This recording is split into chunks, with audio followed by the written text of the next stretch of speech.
네, 안녕하세요. 반갑습니다. 네, 같이 공부하게 될 김재형이라고 합니다. 그래서 강의 이제 동영상 촬영하게 되면 아무래도 조금 약간 공식적인 말들이 오갈 것 같아서 우선 잠깐 편하게 이제 인사 말씀드리고 강의하려고 이제 마이크 들었습니다. 밤 강의입니다. 밤 강의다 보니까 아무래도 조금 여러분께서 오시기가 또 가시기가 쉽지 않으실 텐데 항상 작년에 이어서 또 올해도 이렇게 많은 자리를 채워주셔서 감사하다는 말씀 좀 드립니다. 그리고 제가 이제 추구하는 강의가 조금 좀 결이 다를 겁니다. 단순하게 이렇게 이론 형식으로 드리지 않고 여러분과 좀 호흡하고 얘기해 보려고 해요. 동영상 보신 분도 그렇습니다만 여기 제 번호입니다. 그래서 저장해 놓으시고요. 여러분께서 질문이 있으면 언제든지 수업 끝나거나 수업 전이든 말씀 주시면 되고요. 가끔은 여러분께서 공부 외적인 것들이 조금 답답할 때도 있어요. 내가 지금 이런 상태다. 내가 공부가 뭘 좀 더 채우면 될까라는 고민도 하실 거고 또 하다 보면은 교우 관계도 약간 문제 생길 수 있고 막 그렇잖아요. 그래서 어떤 것들도 질문 받고 얘기 나누고 있습니다. 그래서 그렇게 활용하시면 될 것 같아요. 그래서 저라는 사람을 단순히 추리논증을 가리킨 사람이다를 넘어서서 조금 여러분과 이제 동년배로 같이 살고 있지만 조금 여러분 도움 줄 수 있는 사람이라고 여겨주신다면 또 즐거울 것 같습니다. 자, 이제 본격적으로 해볼까요? 네.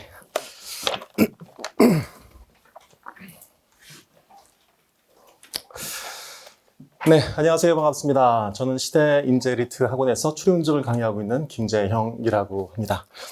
이곳에 오신 여러분에게 다양한 처지와 또 다양한 이유가 있음을 좀 알고 있어요. 네, 저의 미진함으로 인해서 그 모든 사연들을 제가 다 담을 수는 없을지 모르겠습니다만 하지만 최선을 다해서 여러분에게 추리논증에서 여러분께서 원하는 것들을 좀 얻을 수 있도록 좀 도와드릴까 합니다. 이 자리는 아마 좀 공부가 처음이신 분도 있겠습니다만, 다시 공부를 하시는 분들도 있을 거라고 알고 있습니다. 물론 처음 하신 분들도 나름의 또 힘듦이 있겠습니다만, 뭔가를 다시 한다는 것은 좀 쉽지 않은 결정이죠. 근데 여러분, 실패는요, 타인이 내린 정이고요, 포기는 여러분이 내리신 결정입니다. 사람은요, 포기할 수 있습니다. 포기도 용기가 필요하니까요. 하지만 스스로를 실패자라고 낙인하지 마십시오. 여러분께서 포기하지 않으신다면 제가 조력을 다해 보도록 해보겠습니다. 이렇게 말씀드릴 수 있던 것은 이런 것 때문에 그런 것 같아요. 그럼 경험자라는 것은 뭘까요? 네, 경험자라는 것은 그 길의 끝을 가본 사람입니다. 여러분, 경험자는 어떤 특성을 갖고 있을까요? 초심자와 경험자의 가장 핵심적 차이는 계획을 할 때 달라집니다. 초심자는 처음부터 계획을 해요. 오늘부터 전날까지 계획하죠. 그래서 중간에 항상 틀어집니다. 하지만 경험자는 그 마지막 날부터 역순으로 계획을 잡습니다. 왜? 마지막 날 무엇을 해야 될지를 알기 때문에 그렇습니다. 감히 허락해 주신다면 제가 여러분에게 추리논증의 경험자로서 서볼까 합니다. 따라서 추리논증 보시는 그 날에 필요한 것들을 역순으로 계산해서 제가 지금부터 하나씩 채워볼까 해요. 들었던 칭찬, 많이 칭찬을 듣지 못합니다. 네. 그런데 들었던 칭찬 중에 깊이 남는 것은 선생님 강의는 약간 큰 태엽 같습니다 라는 말 듣습니다. 처음 공부할 때는 뭘 하는지 모르겠는데 했는데 어느 순간 태엽이 돌다 보니까 그 태엽이 돌면서 다른 태엽들을 돌리고 있더라 이런 말을 좀 들었습니다. 따라서 단순하게 해설하고 그냥 그치는 강의하지 않을 겁니다. 여러분께서 질적인 변화할 수 있도록 도와드릴 테니까 여러분께서도 같이 따라주시면 좋겠습니다. 지금 1월입니다. 네, 이제 이 과정이 끝나면 3월 초쯤 될 텐데요. 여러분 중요한 것은 목적지가 아니고요. 그 끝을 갔을 때 여러분께서 어떤 사람인지입니다. 따라서 저의 2달 동안의 시간을 잘 이렇게 경험하셔서 부디 더 나은 사람으로 성장해 주시기를 또 기원해 보겠습니다. 자, 시작해 볼까요? 강의 특징부터 먼저 말씀을 드려보겠습니다. 아까 말씀드린 대로요. 단순히 해설하지 않을 겁니다. 문제를 단순히 해설하는 것은 사후적 해설에 그치는 거죠. 따라서 답이 3번에 맞추는 내용들이죠. 그냥 거기에 맞춰서 이야기를 하는 거겠죠. 그래서 답답한 들이 있었을 거예요. 그렇지 않고 문제를 해결하는 방법들을 좀 알려드려 볼 겁니다. 따라서 단순하게 문제를 이렇게 풀면 쉬워요. 이것도 지양할 겁니다. 왜 그럴까요? 쉽게 푼 것들이 좋아 보이시지만 중요한 것은 내가 쉽게 풀 수 있어야 되는 거죠. 따라서 쉽게 풀었다면 거기서 끝나지 않고 그게 왜 쉽게 풀릴 수 있었는지, 어떤 머리를 가지고 있어야 되는지 이걸 알려드릴 거예요. 따라서 단순히 제시를 뽐내는 식의 강의는 하지 않을 겁니다. 두 번째요. 이론이 아니고 실전일 겁니다. 이론적 공부를 전 할 겁니다. 논리학 공부할 거고 법학도 할 겁니다. 하지만 그 이론만을 위한 공부는 하지 않을 겁니다. 논리를 하든 법을 하든 그것은 보다 실전적으로 이렇게 도움받을 수 있는 길을 갈 수 있도록 하기 위해서 도움을 드려볼까 해요. 세 번째입니다. 전달이 아니고 대화할 겁니다.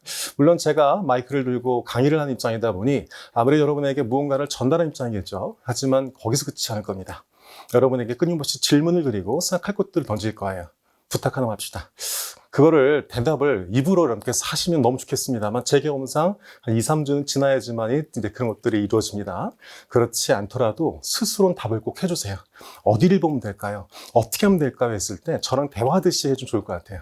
제가 오면 항상 인사를 드리겠죠. 그럴 때도 그냥 인사 받지 마시고 쌤 반가워요. 보고 싶었어요. 실은 저 이거 궁금했었어요. 이렇게 자꾸 대화를 해보십시오.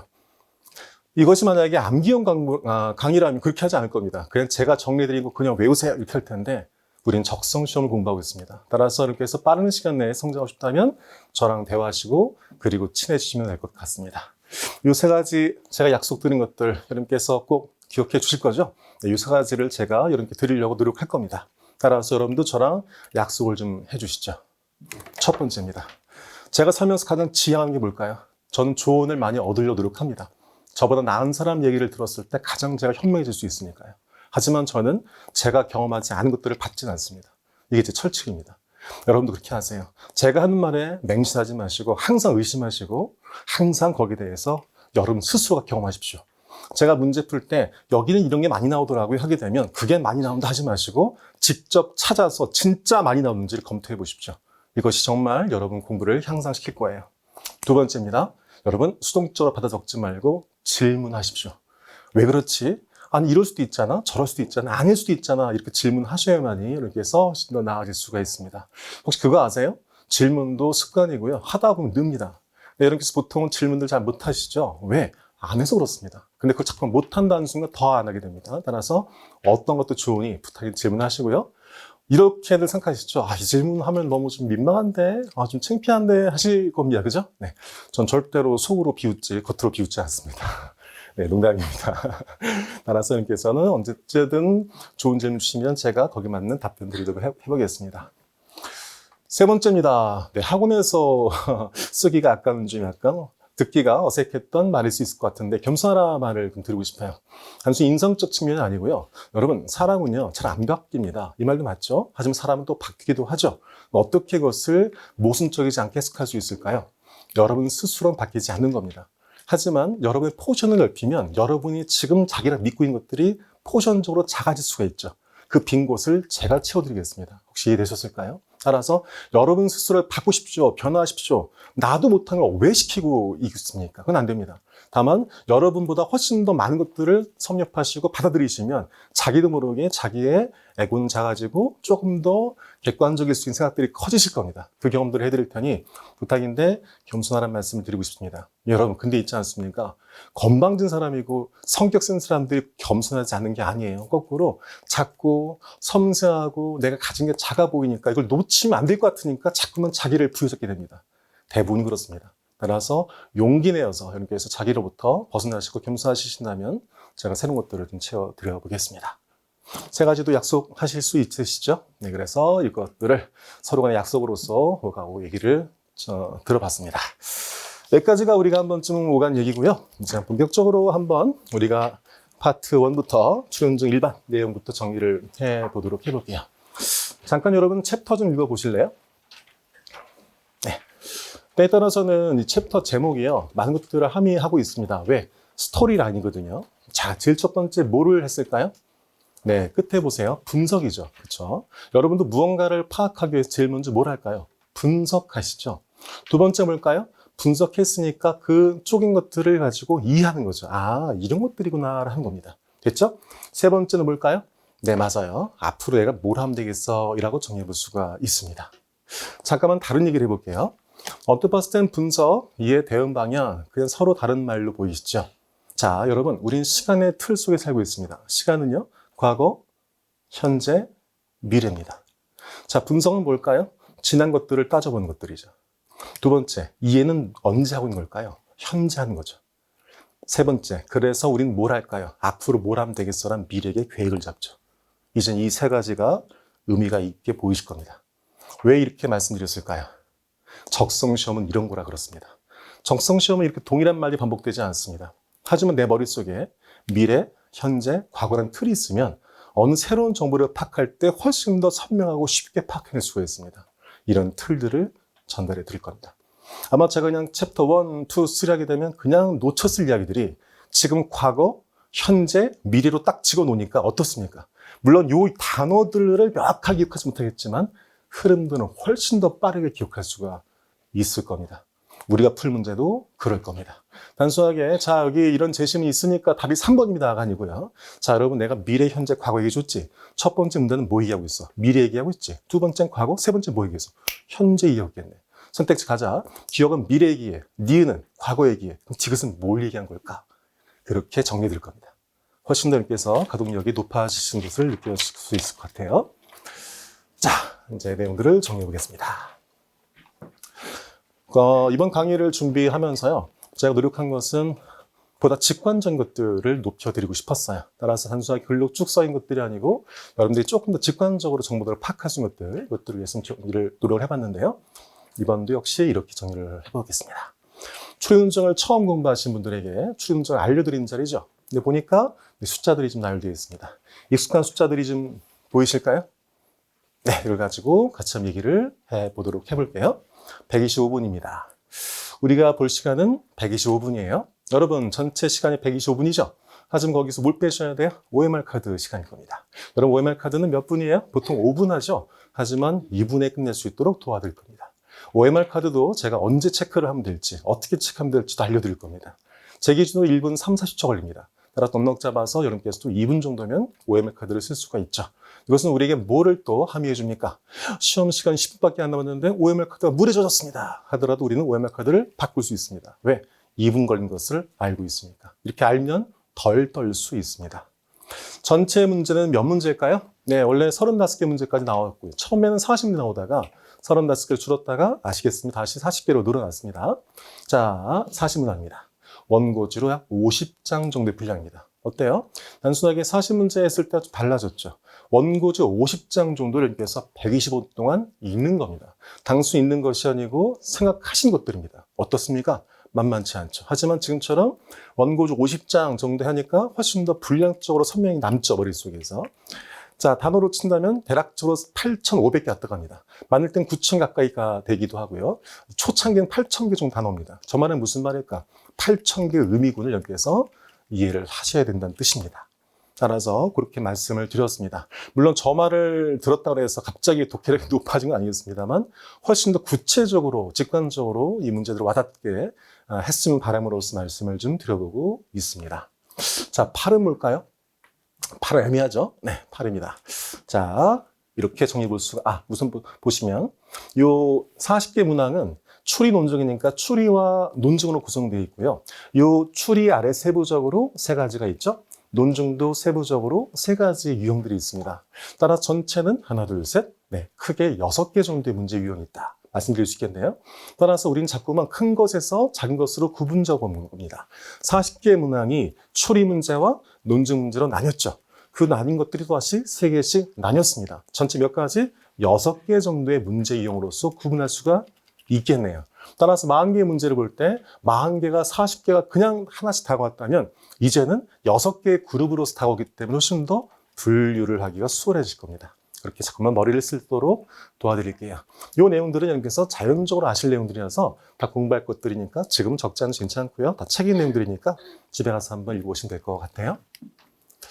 자, 다음 8입니다. 저 8은 뭐냐 이렇게 볼 수 있어요. 아까 추리와 논증이라는 외형으로 구분했죠. 하지만 그 외형, 추리를 묻고 논증을 물을 때 소재가 있겠네요. 그렇죠? 과학일 수 있겠고 법일 수 있겠습니다. 맞습니다. 추리논증은 8개의 내용으로 구성이 되어 있습니다. 이 8개가 우리 책으로 보자면 파트 4의 파트 5겠죠. 5번째 이제 대표 문항에서 8개의 소재로 제가 구성해 드렸는데요. 바로 그거라고 보시면 됩니다. 법학, 도덕, 인문사회, 경제, 논리학, 모형추리, 논리게임이라고 아셨죠? 네, 아실 겁니다. 이렇게 뭐 가불병이 있는데 거짓말쟁이, 참말쟁이 등등 이것들을 모형추리, 수리추리는 숫자적인 것들을 묻고 있고요. 과학은 아시겠습니다만 뭐 물리, 뭐 화학, 뭐 생물 등등을 묻고 있습니다. 자, 이것들을 조금 더 구체적으로 정해보자면 요 표가 될 수 있겠는데요. 요거는 책에 없을 거예요. 따라서 님께서 혹시 쉬는 시간에 제가 이걸 켜놓을 테니까요. 여러분께서 뭐 사진을 찍으시든지 하셔도 괜찮을 것 같습니다. 우선 볼게요. 법학, 도덕, 인문, 사회, 경제, 논리학, 모형 추리, 수리 추리, 과학. 8개였는데 한 번 읽고 두 번째 보니까 조금 익숙해졌죠. 자, 하나, 둘, 셋. 이 8개의 소재들 중에서 여러분께서 만약에 딱 1시간만 공부할 수밖에 없다면 어떤 소재를 공부하시겠습니까? 네, 이게 바로 여러분에게 드린 질문입니다. 그리고 이 질문이 여러분 스스로가 나오실 필요가 있습니다.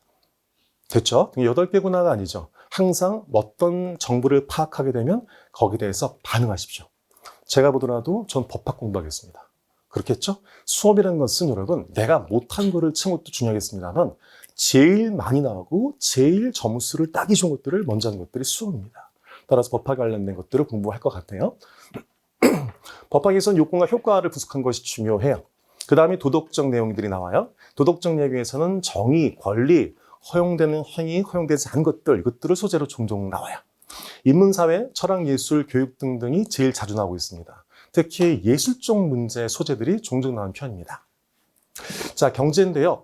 저는 부족한 게 많아요. 특히 저는 숫자 나오게 되면 힘들더라고요. 네, 그래서 열심히 노력합니다. 그 중에 하나가 바로 경제 쪽인데요. 이쪽은 지식이 좀 있으면 좋습니다. 따라서 여러분께서 물론 적성 시험은 지식을 베이스를 하지 않는 시험입니다만 지식이 있으면 문제 풀 때 도움됩니다. 근데 경제 쪽은 조금은 좀 그게 필요한 쪽이에요. 따라서 수업 때도 좀 말씀드리겠습니다만 여러분께서 대학생이시거나 하시게 되면 학교 수업을 들으시다든지 교양 수업 등등 하셔서 저쪽 지식을 좀 쌓아가신 것도 좀 필요할 거라고 생각을 해봅니다. 논리학은 이제 앞으로 공부하실 거라서 가볍게. 모형 추리는 이제 논리 게임인데요. 4문제 나옵니다. 4문제 나오는데 난이도가 상당히 높습니다. 여기에 대한 전략도 말씀드릴 겁니다. 무슨 전략이냐? 문제를 푸는 것도 전략적으로 말씀드리겠지만 이 논리 게임을 점수대별로 언제 풀어야 될지 이것들도 말씀을 좀 드려볼 겁니다. 설명회 때 어떤 분께서 질문 주셨어요. 논리 게임이 힘들다 말씀하셨는데 역시 힘든 건 저도 힘듭니다. 가만 포기하지 마십시오. 그 이유는 그냥 단순히 수험적으로 그냥 여러분 열심히 하셔야 돼 이것이 아니고 실제 추리논 중에서는 정말 중요한 게 언어 추리거든요. 근데 이 논리 게임이 언어 추리 공부에 도움 줍니다. 따라서 선생님께서는 논리 게임 공부할 때 나 어차피 논리 게임 포기할 텐데 점점점 하지 마시고 논리 게임을 공부하는 이유는 언어 추리 때문에 공부한다 하시면서 하시면 좀 의미가 있을 겁니다. 수리 추리요? 분석에 따라서는 수리 추리가 안 나옵니다라는 분석을 하시는 분도 있는 것 같더라고요. 그렇지 않습니다. 수리 추리가 하나의 개별적 문제로 안 나와서 그렇지 수리적 개선들은 상당히 또 많이 묻고 있습니다. 다만 작년에 치렀던 17회 2025년도만 수리가 조금 덜 나왔습니다. 그래픽이 뛰었던 겁니다, 여러분. 하지만 그런 방향성은 제가 보기에는 연이어서는 아닐 것 같아요. 또다시 수리적 개선을 좀 묻을 것 같습니다. 따라서 대비할 필요가 있습니다. 과학이 좀 바뀌었죠. 이 과학 바뀐 거는 좀 저한테는 좀 의미가 있었던 게요. 한 10년 전쯤이었었어요. 그때 제가 어떤 예상했냐면 여러분 과학은 생물만 좀 공부해보세요 했어요. 그 이유는 그때까지 문제들을 보니까 죄송해요. 많은 문제가 생물이 나오더라고요. 그래서 왜 그런가 싶었더니 제가 생각해보니까 그때 미트 디트라는 시험이 있었어요. 거기 생물이 많이 나왔던 거죠. 비슷한 적성 시험에서. 따라서 그 영향이지 않을까 생각이 들어졌습니다. 그때 4문제, 6문제 대부분이 거의 99%가 생물 문제였었어요. 그런데 최근에 3, 4년부터 기조가 바뀌었습니다. 미트 디트가 사라졌죠. 그런지 모르겠습니다만 이제 화학, 물리 쪽 문제가 많이 나오고 있습니다. 따라서 우리 입장에서는 조금은 과학을 다변화해서 공부를 해볼 필요가 있겠다라고 말씀을 드릴 수가 있겠고요. 올해 특성인데요. 그동안은 소재가 많이 반복되지 않았었거든요. 올해는 소재가 많이 반복되었습니다. 그래서 이것들은 제 생각에는 앞으로도 이어질 것 같은 게 그동안 17년 동안 문제가 쌓였기 때문에 소재가 반복되지 않을 수가 없을 거예요. 따라서 우리는 기존에 봤던 문제 중에서 중요했던 소재 내용들도 공부를 같이 해볼까 합니다. 8개, 이제 좀 감이 잡히셨죠? 자, 23개, 저것은 원점수 평균입니다. 대략적으로 22개에서 3개 왔다 갔다 했었고, 작년만 25개였었죠. 말씀드렸지만 작년이 좀 이례적이었죠. 대부분이 22, 3개 정도입니다. 나름 공부를 한다는 이 대한민국에서 나름 공부하신다는 분이 40개에서 평균이 22, 3개라는 얘기는 만만치 않은 시험이라는 뜻이에요. 여러분, 기죽지 마시고 자부심 가지세요. 내가 그래 대한민국에서 가장 어려운 적성심을 공부하는구나 라고 자신을 갖고 공부를 하셔야지 난 못해 힘들어 이렇게 먼저 보이지도 않는 적한테 먼저 기죽고 들어가면 적이 우리 깔봅니다. 따라서 이렇게 자신을 갖고 해보겠다라는 생각을 해보시면 좋을 것 같습니다. 제 생각에는 올해는 아마 두어가 떨어질 겁니다. 이게 엄청난 차이가 날 수 있는 게요. 평균 2개면 상당히 큰 차이입니다. 근데 시험장에서 이 작년 기준으로 보시다가 문제가 어려 보이면 심리적으로 낭패해 볼 수 있습니다. 따라서 올해 특히 그 점을 좀 유의하시기를 말씀을 드려봅니다. 36개입니다. 저게 뭘까요? 네. 그럼 현실적 얘기를 해보죠. 40개 다 풀지 못합니다. 실제 저도 시험장에서 40개를 다 푼 게 드물었습니다. 보통 30개 후반 정도 문제를 좀 푸는 편입니다. 근데 그것은 전략적으로 맞습니다. 왜? 두어 개는 소위 말하는 킬러 문항으로서 한 문제를 풀 때 시간이 꽤 걸리는 문제가 있거든요. 근데 그 문제를 부여잡는 것보다는 거꾸로 다른 문제를 푸는 것이 훨씬 더 우리한테는 효과적이죠. 대략적으로 36개를 잡으십시오, 여러분.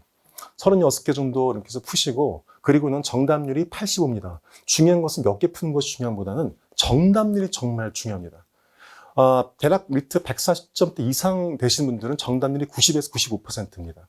그래서 저 서울권 학교 가고 싶어요. 만약 할 수 있잖아요. 정답률 85가 되면 됩니다. 따라서 문제는 40개를 푸는데 정답 70이다. 그때 뭘 하셔야 돼요? 문제를 줄여서 정답률을 높이셔야 됩니다. 따라서 선생님께서 중요한 것은 문제 푼 개수가 아니고 뭐다? 정답률이라는 것을 꼭 기억하십시오. 따라서 정답률이 80에서 90 사이에 안착할 수 있도록 문제 푼 개수를 줄일 필요가 있습니다. 조절할 필요가 있습니다. 근데 그렇지 않고 40개를 다 풀어야 되는 순간 문제마다의 밀도가 떨어지기 때문에 정답률은 더 떨어질 수 있습니다. 따라서 여러분 스스로가 정답 85가 될 수 있는 문항을 개의별적인 그 숫자들을 체크를 해 놓으시면 되겠다라는 말씀을 드릴 수가 있겠습니다.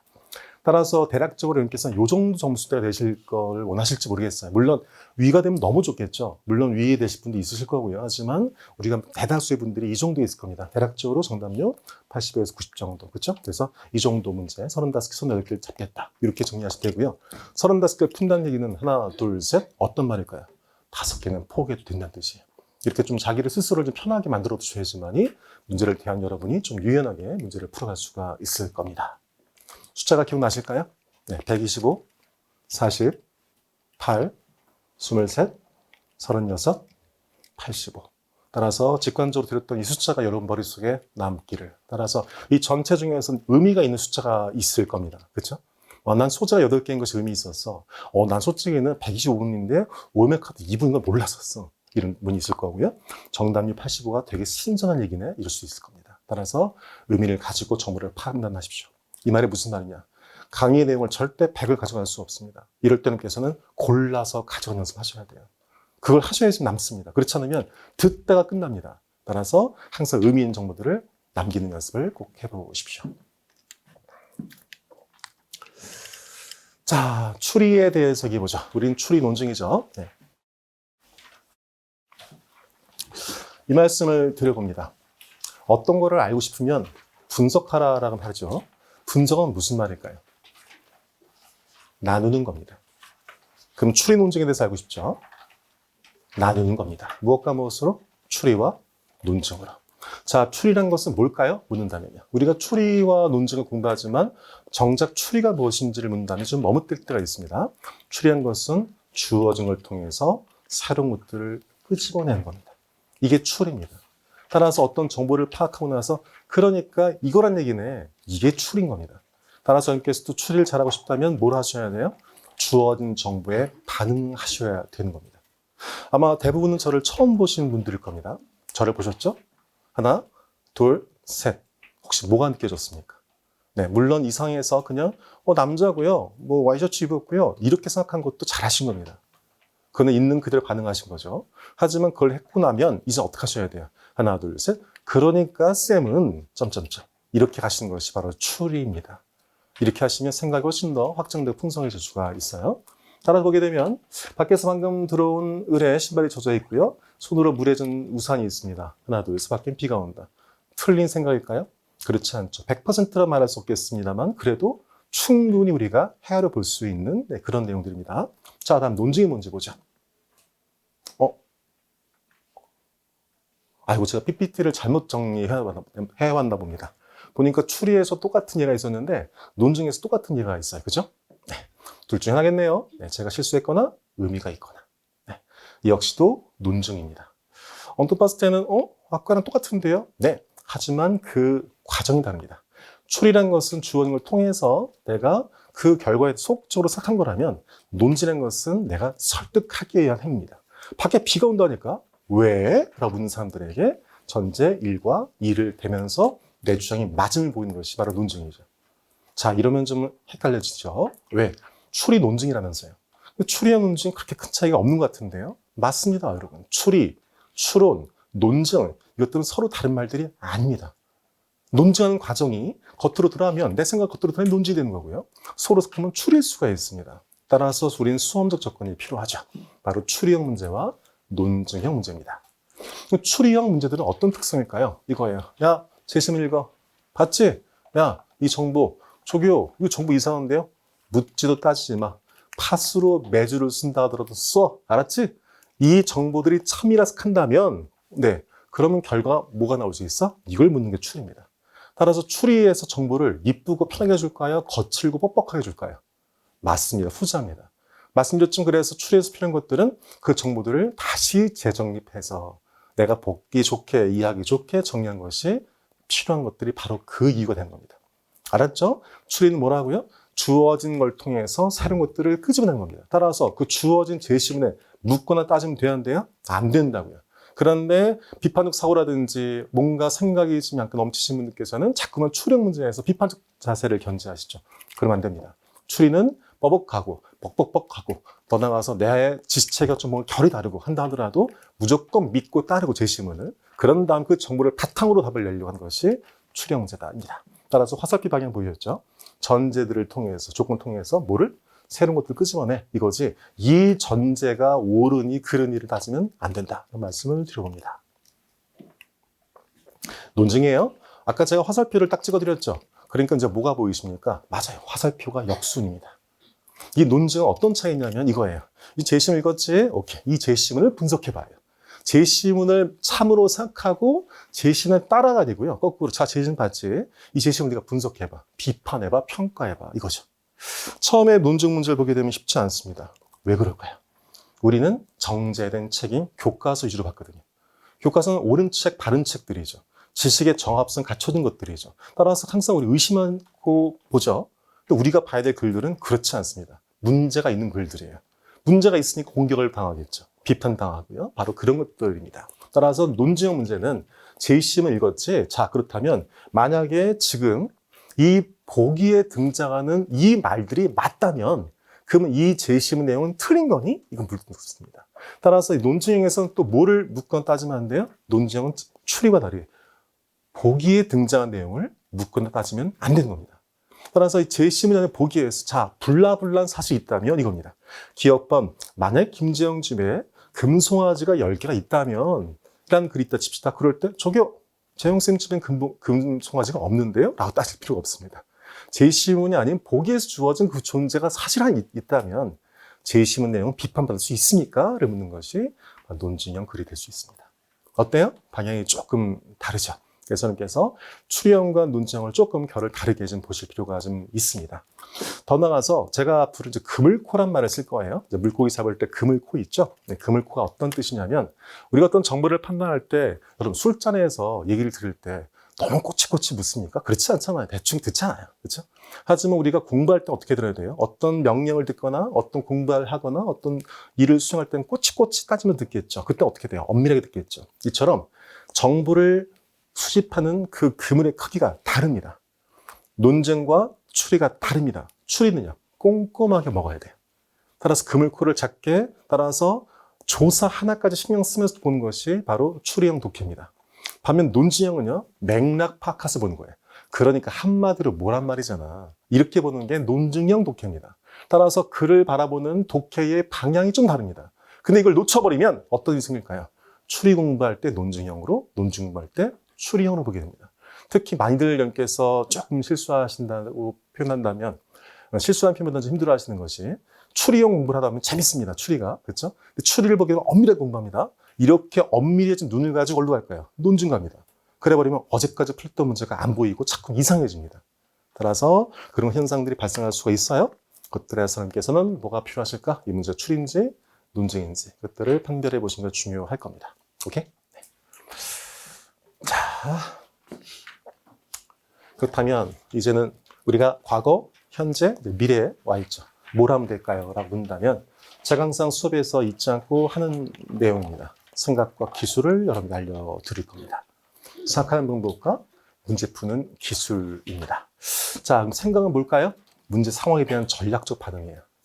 가끔 여러분께서 저도 그렇습니다만 헷갈리는 게 있어요. 가끔은요, 감정과 생각을 헷갈려요. 전 걱정이 많아요. 전 굉장히 상념이 많아요. 여러분, 그건 감정입니다. 다만 감정을 우리가 말로 표현하니까 그걸 생각하다고 생각하는 거죠. 이렇게 생각하시면 돼요. 감정이라는 것은 내 의지와 상관없이 나오는 겁니다. 이것들이 감정이에요. 다만 그 감정을 말로 표현하는 거니까 이제 뭔가 생각같이 보이시는 거죠. 그것이 아니라 생각이라는 것은 능동적인 바로 태도입니다. 우리가 보통 이러죠. 야, 태도가 중요하다고 하잖아요. 왜 그럴까요? 태도는 선택할 수 있어 그렇습니다. 감정 선택할 수가 없죠. 타고난 감정이 있으니까요.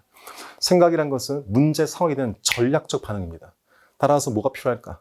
훈련과 연습이 필요합니다. 따라서 감정에 내 마음대로 되지 않겠지만 어떤 상황에 대해서 전략적으로 어떻게 반응할지는 생각의 틀에 따라서 달라질 수 있습니다.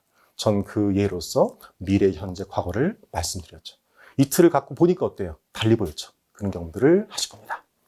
생각은 4가지입니다. 분적, 추평이에요. 분석하죠? 적용합니다. 추론하죠? 평가합니다. 아직은 익숙하지 않겠지만 익숙하지 않을 때 하실 것은 뭘까요? 외우신 겁니다.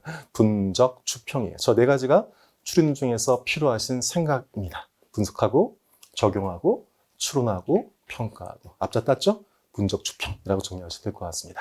책엔 정리되어 있으니까 나중에 책 보시면서 정리를 해보시고 문제를 푸시면서 이게 분석적 사고구나, 적용이구나 등등을 파악하실 수 있어요.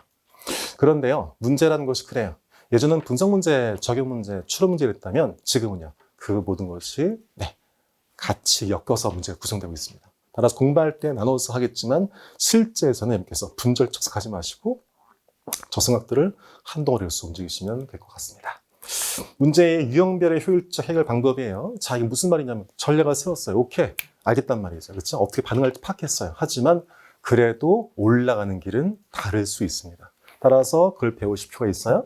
접근법과 정리법입니다. 문제 유형마다 다릅니다. 어디를 봐야 되는지예요. 재심을 먼저 볼 게 있고요. 선택지를 먼저 볼 게 있습니다. 이게 바로 접근법이고요. 정리법도 좀 이따 말씀드리겠습니다만 같은 정보를 어떻게 정리하느냐에 따라서 내 머리의 효율성이 달랐습니다. 그것들은 좀 이따가 경험을 시켜드릴 거고 제가 그런 것들을 좀 도와드릴까 합니다.